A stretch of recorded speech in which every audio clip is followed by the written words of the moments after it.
Mesdames, Messieurs, bonsoir. L'actualité nationale avec beaucoup de tristesse. La mort est passée dans le rang du gouvernement. Le ministre de l'enseignement secondaire Yves Kwaro-Chabi et son garde du corps ont péri hier dans un accident de circulation sur une route du Borgou en direction de Parakou. Mauvaise nouvelle également pour le conducteur et l'épouse de l'autorité. Un camion en stationnement et sans signalisation serait à l'origine de ce drame qui bouleverse, sinon déboussole ainsi plusieurs familles. Eh bien, on s'incline devant la mémoire des disparus tout en présentant nos sincères condoléances aux familles éplorées. Et maintenant, dans nos élaborations de ce soir, on aborde les revendications telles que présentées par les travailleurs à la conférence nationale des forces vives de la nation de février 1990. Il faut dire que les travailleurs n'y étaient pas, les bras ballants et les mots pour traduire les peines sont sans ambiguïté. Bref, la conférence nationale s'est ouverte dans un contexte de crise économique généralisée avec des compressions de personnel quelques années plus tôt et des arriérés de salaire plus tard. Alors, pour revenir sur les griefs des travailleurs et autres syndicalistes contre le régime militaro-révolutionnaire, nous sommes en plateau avec l'un des acteurs clés du monde syndical qui a porté haut et fort la voix des partenaires sociaux, Guillaume Atibé, c'est son nom. Aujourd'hui, il est à la retraite, mais au temps fort de la conférence nationale, il était en tant que secrétaire général du syndicat des travailleurs de l'audiovisuel du Bénin, ce que nous appelons ORTB, et membre du bureau directeur de la coordination des syndicats autonomes du Bénin, CSA Bénin. Guillaume Atibé, bonsoir. Bonsoir, monsieur le journaliste. Bienvenue sur le plateau de l'info continue. Je voudrais très rapidement vous arracher un petit mot sur ce deuil que je dirais frappe la nation. Le ministre de l'enseignement secondaire, Yves Kwaro-Chabi, qui est décédé. Oh, vraiment, c'est une nouvelle qui m'a personnellement battu. C'est ça. J'ai été informé déjà hier vers 22h30. C'est ça. Parce que je connais monsieur Yves Kwaro, ça fait quand même des dizaines d'années. C'est ça. Depuis qu'il était étudiant. Et il a même... je ne sais pas si je peux le dire, aujourd'hui il est ministre. Oui. Il a été même répétiteur, il a été professeur, pardon, oui. Parce qu'il était déjà étudiant. D'accord. Il a été professeur de ma fille aînée. D'accord. Donc on se connaît très bien, il venait chez moi et puis bon... En clair, il donnait des coups de maison à votre fille. Des coups de maison, et puis c'est grâce à lui que vraiment ma fille... enfin, il a participé quand même à son évolution, à sa réussite. D'accord. Je peux dire. Donc, je profite de l'occasion également pour vraiment présenter toutes mes condoléances à la famille éplorée, aux familles éplorées. Je crois que son épouse s'en sort progressivement. Et prions Dieu vraiment pour qu'elle s'en sorte effectivement. Elle, je crois, est le chauffeur. Oui. Pour ne pas dire avec le gars du corps. Il est parti avec le gars du corps. Bon, c'est bien dommage. Alors, sincères condoléances aux différentes familles. On va revenir maintenant sur notre thématique du jour pour voir quelle était la lecture que les travailleurs avaient du contexte qui a précédé la conférence nationale de 1990. Nous étions en février, nous sommes au 35e anniversaire. Quel était le contexte dans lequel nous étions avant de nous retrouver à la conférence? Oui. Merci, monsieur Alifara. Je crois que le gouvernement, à partir des années 1980, le gouvernement militaro-marxiste qui a pris le pouvoir en octobre 1972 a commencé par avoir des problèmes, de sérieux problèmes. Et sur le plan sociopolitique, il y avait un certain nombre d'indices ou de manifestations qui vraiment montraient effectivement que on avait des problèmes. Alors ces problèmes sont tels que ces problèmes du moins touchent les libertés. D'accord. Et donc les travailleurs On commençait par avoir un certain nombre d'indices. Vous savez, à l'époque, le gouvernement du président Mathieu Kérékou s'était organisé de telle manière que le syndicat, nous avions une seule centrale syndicale. À l'époque, l'UNSTB. Donc, quand tous les syndicats se sont retrouvés dans ce creuset-là, qui était l'UNSTB. D'accord. Et ça fait Union nationale des syndicats des travailleurs du Bénin. D'accord. Et l'UNSTB était même devenue la première organisation de masse du parti. C'est ça. Et donc, il y avait d'autres organisations, OJRB pour les jeunes, les organisations des femmes, et ainsi de suite. Mais du moins, l'UNSTB était placé au-dessus de tout ça. D'accord. Et donc, à un moment donné, les dirigeants de la centrale syndicale unique de l'époque étaient rentrés au gouvernement. D'accord. Hein, et ils étaient au gouvernement et au Parlement. Et le secrétaire général même du syndicat, de la centrale à l'époque, était devenu le président de l'Assemblée nationale. D'accord. Est-ce que c'était de nature, je dirais, à rendre efficace la lutte syndicale à l'époque? Est-ce que vous étiez virulent en son temps? Sur les principes, cela déroge vraiment à tout. D'accord. C'est pas normal que les dirigeants de la centrale, enfin du syndicat, se retrouvent à la même table que le gouvernement. Et donc, ça posait des problèmes. La preuve, c'est que les revendications des travailleurs, il y en avait un certain nombre, mais qui n'aboutissaient pas. D'accord, on va revenir sur ces revendications. Comment, je dirais, la lutte syndicale se menait en son temps, Puisque quand quelque chose ne va pas, vous avez la manière pour exposer ou vous faire entendre. Comment vous procédez en son temps? On a toujours les méthodes classiques, les déclarations pour condamner. Il y avait les marches, et il y avait les interviews, ainsi de suite, qu'on faisait. Mais comme le gouvernement devenait de plus en plus rigide, les tracts ont commencé vraiment par circuler aussi. Il y avait un certain nombre de manifestations au niveau des sociétés, notamment à la SONAPRA par exemple, et à l'ORTB à l'époque, où le gouvernement n'a pas hésité à démanteler les syndicats. À la SONAPRA, à l'ORTB, le syndicat a été complètement démantelé. Certains se sont retrouvés au ministère du Travail, d'autres au ministère de la Communication. Les militants qui sont un peu des militants de base, on leur a bougé des positions. À la SONAPRA, on a dissous le conseil d'administration. Et les syndicats également. Bref, on avait trouvé la technique qu'il faut pour disperser, je dirais, ceux qui portaient la voix des autres travailleurs. Et à l'université également, qui est quand même un creuset d'intellectuels et autres là, il y avait beaucoup de manifestations. Et c'est ainsi que le SNES, le syndicat de l'enseignement supérieur, qui, je pense qu'il y avait 2 syndicats à l'époque au niveau de l'enseignement supérieur. Donc, le SNES que dirigeait Feu Léopold Dossou a même organisé un grand colloque sur les défis démocratiques.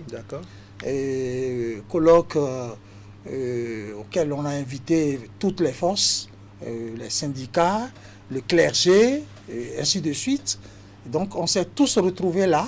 Et puis, les Béninois qui étaient à l'extérieur, qui sont à l'extérieur du moins, également se manifestaient. Donc, le gouvernement vraiment voyait un peu le feu venir d'un peu partout. Très bien. Le gouvernement était un peu acculé, n'est-ce pas, par ces différentes actions. Est-ce que ce mode opératoire, les tracts par ici, les marches par endroit, des déclarations et autres interviews par médias interposés, s'il faut dire les choses ainsi, est-ce que c'était sans conséquence sur les travailleurs? Le régime était, je dirais, aussi silencieux que ça, bien qu'il se sentait acculé. Justement, la répression y était. Par exemple, mon prédécesseur au niveau de la CSA Bénin, M. Ibrahima Zakari, qui était l'ancien secrétaire général du syndicat des PTT, à un moment donné, il a été arrêté et envoyé au PLM à Lédio. Le mythique PLM à Lédio. Ah ouais, il a subi vraiment les sévices et autres là. Et tout simplement parce que face à la situation économique dégradante où l'État n'arrivait plus à payer les salaires aux fonctionnaires, ainsi de suite, ils sont allés faire, le gouvernement allait faire une ponction dans des caisses des PTT pour payer la moitié des salaires aux fonctionnaires. Alors donc lui en tant que secrétaire général et tout ça, il a sorti la tête et il dit non, ça ne peut pas se passer comme ça. Le conseil d'administration n'a pas été informé, personne n'a été informé et on nous paie une pension de ce genre. Donc c'est seulement pour quelque chose comme ça qu'il a été arrêté. On va revenir tout à l'heure à la nature des revendications que vous avez présentées à la conférence nationale. Mais de façon globale, quels ont été, je dirais, les temps marquants, les temps qui vous ont marqué en termes de répression des travailleurs à l'époque? Oui, dans la répression, tout ce qu'il y avait eu comme répression, il faut avouer que le Parti communiste du Bénin, le PCB était quand même l'un des porte-flambeaux de cette lutte-là. Au niveau de la classe ouvrière, et d'ailleurs leur idéologie s'y prête. Donc ils n'ont pas du tout laissé le moindre répit au gouvernement. Et puis donc il y a un certain nombre de travailleurs qu'ils ont pu enrouler. Et puis bon, de toute façon il y avait une forte pression. Les méthodes étaient variées. Mais et puis les stratégies de même pour faire comprendre quand même au gouvernement que ça ne va pas, qu'il y a un mécontentement. Mais est-ce que vous étiez au moins écouté quand vous présentez, je dirais, les revendications, vous présentez les peines des travailleurs, au moins il y a une oreille pour vous écouter? Comment ça se faisait en son temps? Non, à l'époque... On ne vous écoutait pas, c'est ça? À partir du moment où tout le monde est enroulé dans la centrale syndicale unique, les revendications, s'il doit en avoir, or c'est difficile d'élever la voix à l'époque. C'est ça. Donc, tout doit passer par la centrale syndicale unique, qui est l'UNSTB. Donc il y a ce qu'ils appellent la centralisation des revendications. Donc les revendications, les syndicats de base et autres là, arrivé au niveau de l'UNSTB, ça devenait lettre morte à négocier. Il n'y avait pas de négociation. Donc il y avait les porte-paroles. Notre porte-parole, c'est-à-dire qu'il n'existait pas de solution ou bien on ne voulait pas vous écouter. Peut-être que oui, les revendications étaient bien justifiées, n'est-ce pas? Elles étaient légitimes, mais que le gouvernement ne détenait pas la solution en son temps-là. Non. Je dis, il n'y avait pas d'interlocuteur. D'accord, il n'y avait pas d'interlocuteur fiable. D'accord, alors on va évoluer maintenant. À la conférence nationale, puisqu'elle a démarré du 19 au 28 février, elle a démarré en tout cas le 19 février. Comment vous avez présenté les revendications? On va d'abord commencer par la nature de ces revendications. C'était quoi exactement? Oui, mais permettez-moi de revenir un peu sur les préparatifs. De cette conférence nationale, parce que c'est pas pour rien que au niveau de la conférence, le secrétaire général de la CSA Bénin, de la coordination des syndicats autonomes du Bénin à l'époque, a été le vice-président de la conférence, M. Léopold Dossou. Donc il y a eu des préparatifs avec les autres forces, notamment le clergé. Donc il y avait des réunions qu'on tenait du moins au niveau, par exemple, du clergé, à Saint-Michel, quelque part par là. Et c'est là que nous avons essayé d'aplanir ce qui pouvait avoir comme revendication. Parce que on ne pouvait pas tout sortir. Ce qui est clair, il fallait prendre les revendications communes, les plus consistantes. Les revendications communes aux travailleurs, qui tenaient aux travailleurs. À l'époque, nous étions restés déjà pendant 6 mois sans salaire. Sans salaire. C'est quand même dur. Hein? C'est dur. Hein? C'est une revendication majeure. Donc tout le monde s'accordait sur cette revendication-là. Ensuite, il y a la question des libertés. Hein? Il y a la question des libertés. Et à ce niveau, on a eu une oreille attentive au niveau, par exemple, des autres partenaires, dans le cadre des préparatifs. Donc, la question, par exemple, des sociétés. Hein, parce que là, il y avait eu un certain nombre de sociétés d'État qu'on fermait à tour de bras. Et donc, on envoyait les travailleurs au chômage, des choses comme ça. Bon, donc, tout cela, très honnêtement... dans les préparatifs, vous avez pu souligner tous ces éléments pour les harmoniser, afin de pouvoir les présenter. Les problèmes sociaux, vraiment, qui vraiment nous ont... Donc, ça a été recensé. Et c'est un peu ce qu'on a remis à la conférence, à la disposition, par exemple, du Premier ministre, qui a été élu plus tard, Nicéphore Soglo. Donc, ce sont ces revendications-là qui ont été recensées, enfin, qui lui ont été remises. Donc, c'est à partir de là que, comme la transition ne durait qu'un an, qu'une année, bon, il a quand même essayé d'apurer les arriérés de salaire. Et puis, les autres questions liées aux libertés, tout ça. Hein, parce que là, il y avait une situation, par exemple, de détournement.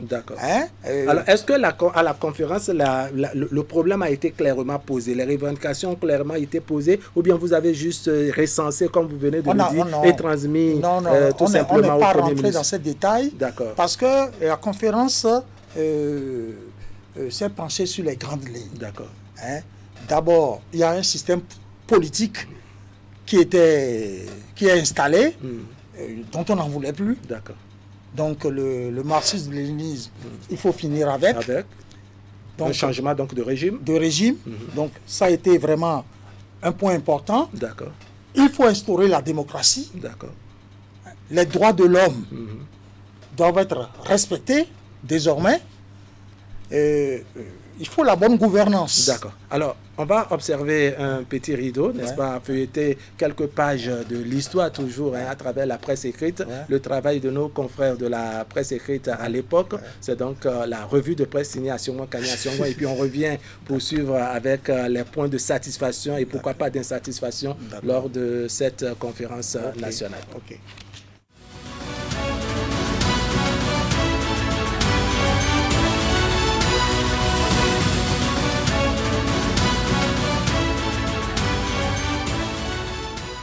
Bonsoir à toutes, bonsoir à tous. Dans sa parution numéro 3628 du 23 février 1990 et dans sa dynamique de compte rendu des travaux de la conférence nationale, le journal Ewouzou écrivait qu'en matière de démocratie, la tolérance, le respect de l'autre restent des règles essentielles que nous ne devons pas négliger ou mépriser. Tout le monde non plus ne peut parler à la fois dans une assemblée.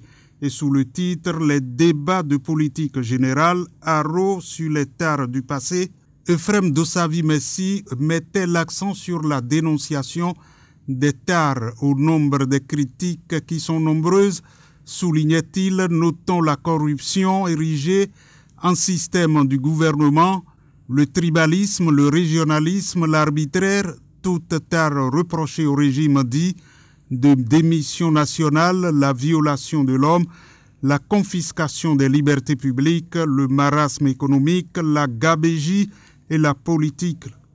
la gabegie et la politique de copinage, autant de tares qui ont arriéré notre pays. De ces débats politiques, notait le journal sous la plume de Ephrem Dossavi Messi, la réhabilitation de l'appareil judiciaire. Les avocats et les magistrats ont également dénoncé les ingérences du pouvoir dans l'organe judiciaire. Selon les deux ordres, il faudra désormais se faire violence pour apprendre à renoncer au trafic, à la fraude, au mensonge, à la duplicité et à l'obscurantisme. Ainsi était-il question dans son article des femmes dans la gestion des affaires publiques. Les femmes ont réclamé la place qui doit leur revenir dans la gestion des affaires publiques, tandis que les journalistes ont dénoncé la confiscation des médias par les pouvoirs publics. Ils revendiquent beaucoup plus de liberté d'expression et prennent l'engagement de dénoncer à l'avenir tout groupe ou parti politique qui tenterait à les museler pour s'en servir. Les journalistes ont proclamé haut et fort que les médias restent la propriété exclusive de l'État pour servir les intérêts du peuple béninois qui a droit à une bonne et saine information. Au total, les voix qui se sont élevées ont proposé des solutions à toutes les tares qu'ils ont dénoncées, taire les querelles du passé et se donner la main pour le plus grand bien de notre pays. C'était la revue de presse spéciale Conférence nationale des forces vives de la nation de février 1990.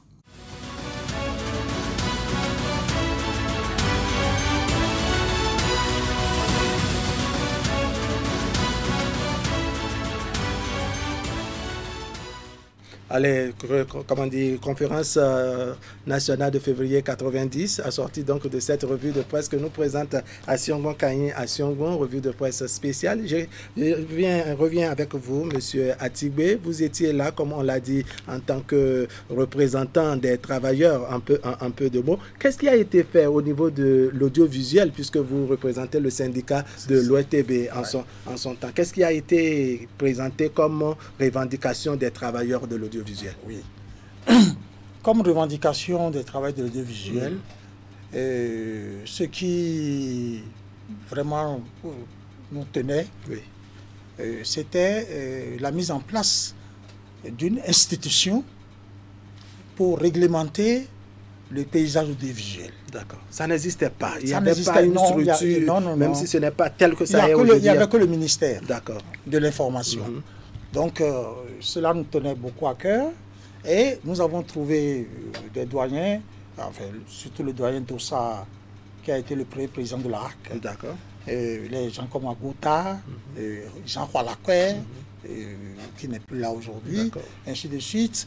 Donc, avec tout ce monde-là, les Lawson, ils étaient un certain nombre. Donc, on s'est entendu, on a aplani un peu nos divergences avec les collègues de l'ONIPI parce qu'il n'y avait pas la presse privée à l'époque.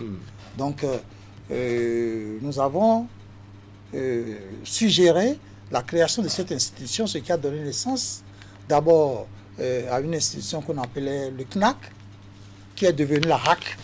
Après, avec la Constitution et autres là. Donc, c'était une revendication fondamentale. Parce que la manière dont on traitait les journalistes à l'époque, où des journalistes vont en reportage, et parce qu'ils ont accusé quelques minutes de retard, on les enferme dans les violons. Oui, ça s'est passé au camp de Ouidah. Dans l'une de mes interventions à la conférence nationale, je l'ai dénoncé. Il y a même fallu avoir... Juste pour retard sur le terrain. Retard sur le terrain. C'est devenu monnaie courante quand même. Non, mais les gens étaient très durs.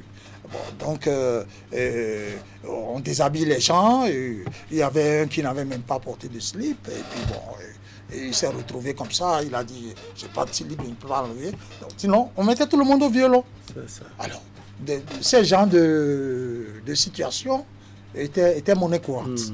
Alors, donc, nous avons estimé quand même qu'il y a une certaine dignité. C'est une profession. C'était de nature à interpeller la conscience humaine. La conscience humaine. Donc, ça a été dit ouvertement à la conférence. Et puis, pour justifier un peu la mise en place quand même d'une structure qui peut être là. Et puis, il faut l'ouverture Hein, il faut la presse privée. Parce qu'à l'époque, il y avait quelques tentatives déjà, oui. mais qu'on essayait d'étouffer. D'accord. Tam-Tam Express, des trucs comme ça. La Gazette du Golfe aussi. Non, la Gazette du Golfe est venue un peu après. N'a pas la même chose. Non, la Gazette du Golfe est venue un peu après. Mais la Gazette du Golfe, quand même, aussi, n'a pas traîné à... Alors, est-ce qu'on peut parler de satisfaction avec la création au lendemain de la conférence nationale de la RAC? Alors, la réponse qui a été apportée, pour nous, était une satisfaction. Maintenant, comment est-ce que cette institution-là a été gérée par la suite, oui. Ça c'est un autre problème. C'est un autre débat sur lequel on reviendra. Alors, on va aborder maintenant les points de satisfaction. Oui. Quels ont été les grands points sur lesquels, je dirais, les travailleurs se sont vus satisfaits quand les travaux de la conférence sont terminés? Il y a eu d'abord le paiement des arriérés de salaire. Oui. La bonne nouvelle a commencé par là. La bonne nouvelle a commencé par là. Et pour la petite histoire, quand je vous parlais des problèmes de l'ORTB, je faisais partie des personnes qui ont été envoyées au ministère de la fonction publique. C'est ça. Je faisais partie de ces personnes-là avec 2 années et quelques, parce qu'on est resté sans salaire. 2 ans. 2 ans et quelques. Ouais. Mais compte tenu de notre combativité, on a été les tout premiers à être rappelés. Hein. Juste après la conférence nationale, ça a été... Bon, donc, ça, vraiment, c'est un point de satisfaction. On se demande comment vous vous en sortez. À l'époque, rester 2 ans en tant que travailleur, avec une famille, sans salaire, sans rien. On se demande, mais quand même, vous vivez de la quête ou bien comment vous vous débrouillez à l'époque? Quand vous optez pour le syndicalisme, non, mais le sacrifice est là. On ne peut pas dire tout ce qui s'est passé en temps. Des camarades ont perdu des enfants, il y a eu des divorces, et ainsi de suite. Hein? Il y a eu des morts parmi nous. Ça. Bon, donc, ça, c'est comme un sacerdoce, comme le disent les gens. Donc, ce point-là a été vraiment pour nous un point de satisfaction. L'autre point de satisfaction, c'est un peu la dynamisation d'un certain nombre quand même de structures concernant les travailleurs. Il y a le Code du travail qui a été révisé. Il y a le Code de sécurité sociale également qui a été révisé. Et ça a permis vraiment, déjà vers la fin des années 2000 et autres, là,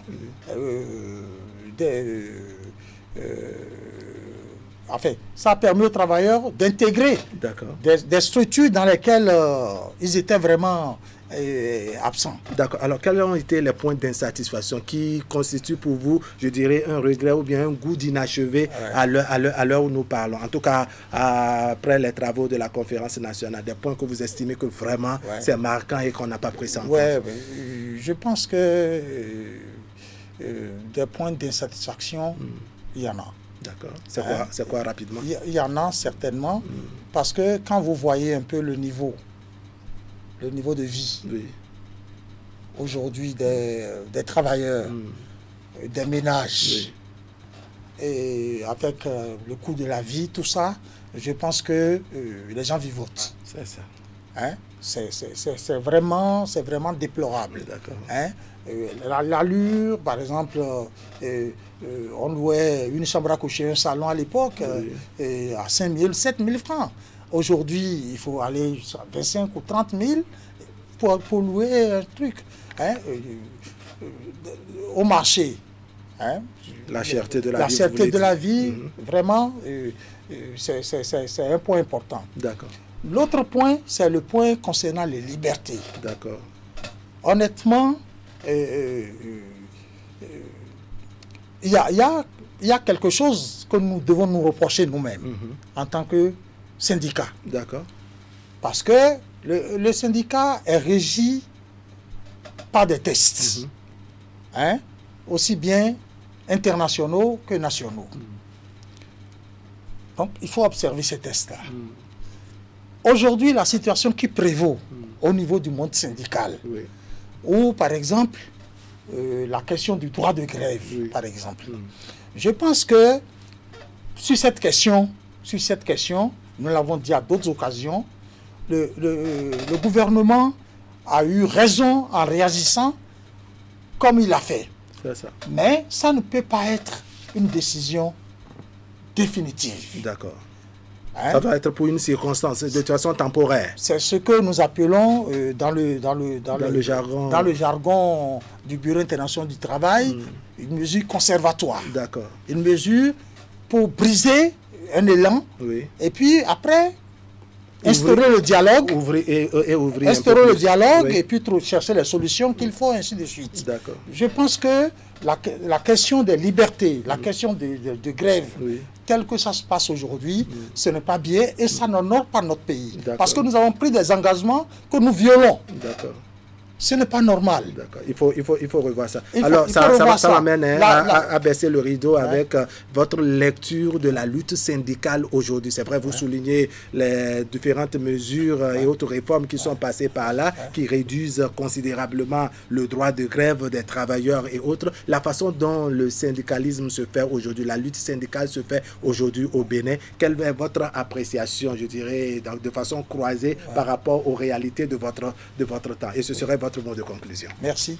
Non, je pense que la lutte syndicale, comme je l'ai dit en d'autres circonstances, les collègues qui sont là aujourd'hui, qui ont pris le relais, ils sont valables.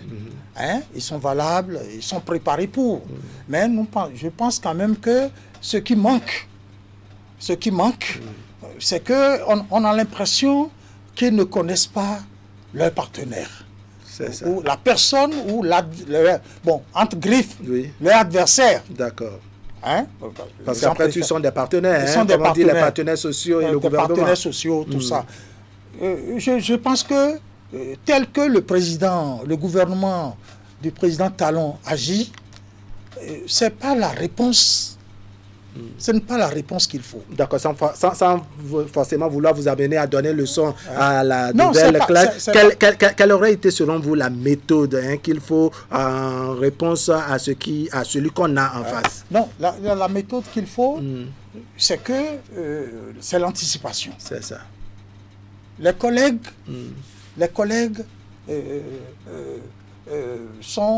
suivent le rythme du gouvernement. Ils ne prennent pas le contre-pied selon vous? Ils ne doivent pas le contre-pied. Le contre-pied, on voit rarement. Alors, est-ce que le contre-pied, selon vous, c'est je ne sais pas, d'avoir des discours virulents comme par le passé, ces rhétoriques révolutionnaires d'entre-temps? Est-ce que c'est à ça que vous faites référence? Pourquoi exactement? Le contre-pied implique un certain nombre de dispositions. D'abord, la question du militantisme. Parce qu'un syndicat n'est fort qu'à partir de ses militants. Aujourd'hui, le militantisme a pris un coup. C'est ça. Le militantisme a pris un coup. Est-ce que les réformes ne sont pas passées par là aussi? Quelle réforme? On n'a pas interdit aux syndicats de former leurs militants. D'accord. On ne les a pas empêchés. D'accord. Je pense que il faut qu'ils remobilisent leurs troupes. D'accord. Qu'ils remobilisent leurs troupes. Et qu'ils se dotent des moyens qu'il faut avant d'aller voir le partenaire. Alors, 2 mots sur les négociations centrales, syndicales et gouvernement. Rapidement, vous avez été, je dirais, patron du CNDS. D'accord. Très rapidement, le temps est vite passé. Ça fait 2 ans que moi, je ne suis plus... Même de l'extérieur, n'est-ce pas, vous observez la façon dont le gouvernement et les partenaires sociaux... Les collègues se plaignent aujourd'hui comme quoi... Les réunions ne sont plus convoquées pour les négociations. D'accord. Les réunions ne sont plus convoquées, donc il faut qu'ils renouent avec le dialogue. D'accord. Absolument. Message bien Il faut qu'ils renouent avec le dialogue, parce que c'est le seul biais par lequel on peut régler un certain nombre de problèmes. Les conflits de travail. D'accord. Dialogue comme porte de sortie à tout conflit entre travailleurs, n'est-ce pas, et gouvernement. Allez, mesdames, messieurs, ce serait tout pour aujourd'hui. Monsieur Guillaume Atibé, merci d'être passé sur le plateau de l'Info Continue. Nous avons l'impératif du temps, bien qu'on sent que vous avez beaucoup de choses à dire. Donc, ce serait tout pour aujourd'hui. Merci de nous avoir suivi. L'information continue sur Canal 3 Bénin. On se retrouve la semaine prochaine. Ce serait donc à partir de lundi et on poursuit l'aventure. Demain samedi, déjà à 10h, on est en face du miroir. Le miroir de la société, demain à 10h. Prenez le rendez-vous. Merci.